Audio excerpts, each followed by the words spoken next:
Hey Pack, are you ready? Are you steady? For the second half of Blood of Innocence? Well, you should be. Be ready. So, you sitting comfortably? Good. Then I carry on.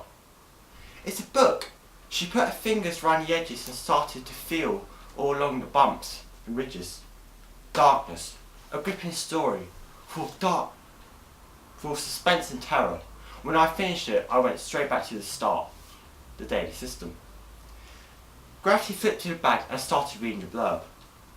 Darkness and prison. Two things that everyone is afraid of. But what happens if those two fears are combined?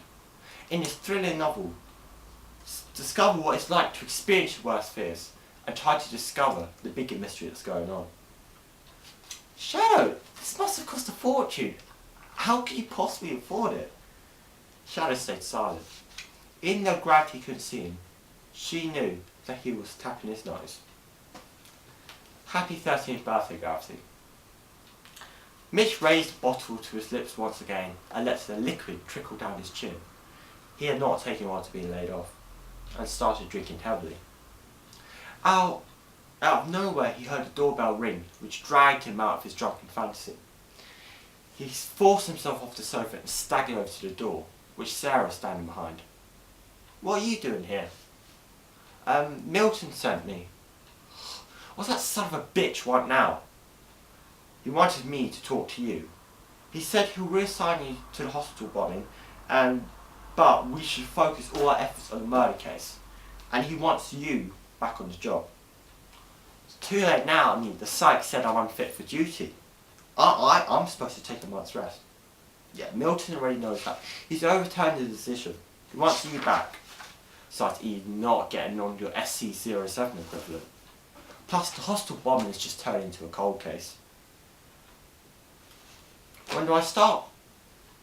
Tomorrow." Mitch nodded, and Sarah disdainfully grabbed the bottle of his hand and threw it into the bin.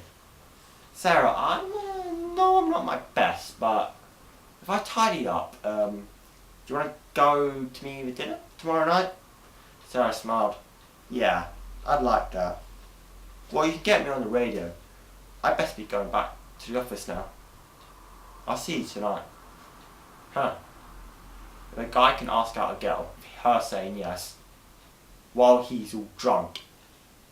God, there's hope for us all, isn't there?" Reassuring to know that. So Mitch parked his car outside Sarah's block of flats and went up to her apartment. He completely sobered up and now was wearing a very smart suit, and he was extremely proud of it. Nervously, he knocked on Sarah's door, and without much waiting, it opened. Mitch thought she looked fantastic. She was wearing a low-cut vintage black dress. "So, where are you going for dinner?" "I was thinking of, L'Amore." "But Mitch, that place is really expensive." "Oh, don't worry about it. I'm a little sailor."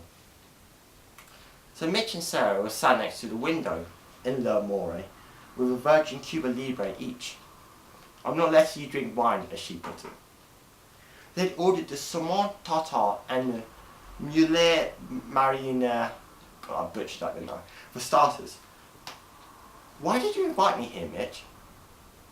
"To celebrate me getting my job back," he replied casually.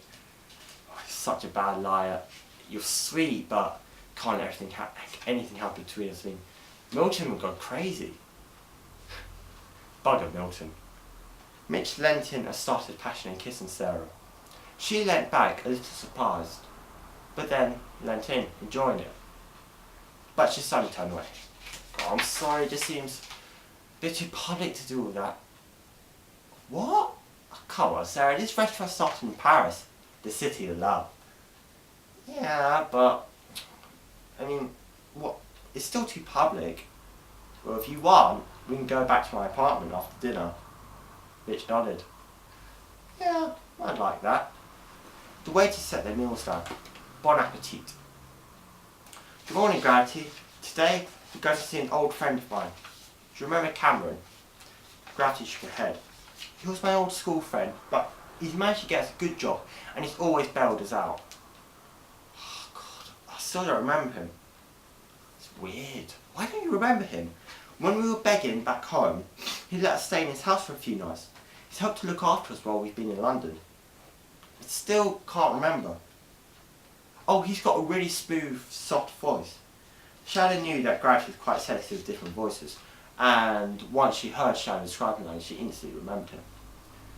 Shadow nervously knocked at Cameron's door, and a pretty fair-haired woman opened it. Hi, Shadow, it's my sister Gravity. Cameron, is Cameron there? Oh yes, yeah, Karen said you'll be coming. I'm his fiancée, Melissa. Come inside. Ah, look at what a lovely dog. What's her name? Melissa knelt down and started stroking her. The dog felt that she could trust Melissa, and playfully started licking her hand. It's Bliss. Don't worry, she's fully house-trained. Shadow stepped through the doorway, followed by Gravity. He stepped through another doorway to find himself in a rather cosy-looking lounge. The light softly glowed onto the comfortable-looking leather sofas. Suddenly noticed a young brown-haired man enter the room. Shadow, good to see you after all this time. Right, Cameron? Yeah, I'm alright. I'm just cooking dinner at the moment. Cooking a roast. Do either of you want to wash or anything while it cooks? Hey, sis, do you want to go up there first? Gravity nodded. I'll take her up then, Melissa offered. Gravity held out her hand and Melissa took it and started leading her off. God, I'm really surprised by how well Melissa is taking Gravity's blindness. Usually people freak out or just get scared. Cameron shrugged and smiled proudly but quietly. Melissa's sister was blind as well. Guessing she's used to it. That was a brilliant dinner, Cameron, Shadow said, rubbing his stomach. Hey, Gravity, if you're all done, I can braid your hair if you like. Melissa stood up and went over to her. I'm sure you have beautiful eyes. Can you open them for me? Can you do that? Gravity's very sensitive about her eyes and people looking into them. They don't always react politely when they see them. They usually make quite hurtful comments. Shadow, I know that you're trying to protect Gravity, and that's fair enough, but I'm telling you that you don't need to worry. I know what Gravity's going through.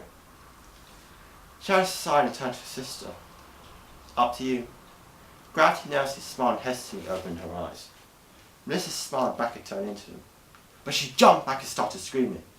Gravity turned away feeling guilty and shut them.